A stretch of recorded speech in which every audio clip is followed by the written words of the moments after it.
விக்கி தன் வீட்டு மொட்டை மாடியில் ஒரு பிரியாணி பார்சலை பிரிக்கிறான். அப்போது ஒரு காக்கா பக்கத்தில் வந்து அமர்கிறது. டேய் ஓடு ஓடு, பிரியாணிய பாக்காத கண்ணு வச்சிருவ, தள்ளி போய் விளையாடு.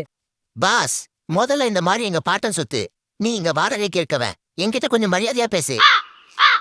நான் அத்துமீறி நுழைஞ்சது தப்புதான். அதுக்காக நோட்டீஸ் அனுப்பாம இப்படி நேரடியா வந்து மிரட்டினா எப்படி? நோட்டீஸா? தம்பி, நாங்கெல்லாம் அக்ரிமெண்ட் போட்டுட்டு வர கூட்டமே கிடையாது. இந்த வானத்துல எங்களுக்கு தெரியாத கதவே இல்ல. சரி, பிரியாணி வாசனை ஆள தூக்குதே. அம்சா வேணி ஹோட்டல் தானே? பீஸ் கொஞ்சம் ட்ரையா இருக்கிற மாதிரி இருக்கு, என்கிட்ட குடு, நான் டிஸ்போஸ் பண்ணிடுறேன்.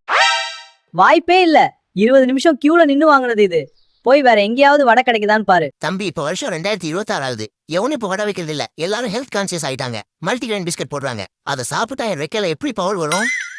வேணும்னா ஒரு பருக்க சோறு போடுறேன், இதோட கிளம்பு. சோறா? என்னடா வெறும் பாஸ்மதி ரைஸ் குடுக்குற? கொஞ்சம் கிரேவி ஊத்தி குடுடா. கிரேவி ஊத்தி குடுத்தா என் சட்டையில கொட்டி அசிங்கம் பண்ணிடுவ. மவனே, எனக்கு எல்லாம் தெரியும். நேத்து நைட்டு அந்த கவிதா கூட டேங்க் கிட்ட நின்னு கடலை போட்டேன்னு எனக்கு தெரியும். உங்க அம்மா துணி காய போட வரும்போது இதெல்லாம் மாந்தி எடுக்கணுமா? என்னடா என்னையே பிளாக்மெயில் பண்ற? இத பிளாக்மெயில்னு சொல்லக்கூடாது, கன்சல்டன்சி பீஸ்னு சொல்லணும். அந்த லெக் பீஸ் கொடுத்தேன்னா ஒரு வாரத்துக்கு ஒரு பைக் மேல ஒரு காக்கா கூட எச்சம் போடானா நான் பாத்துப்பேன். நான் தான் இந்த ஏரியா யூனியன் லீடர்.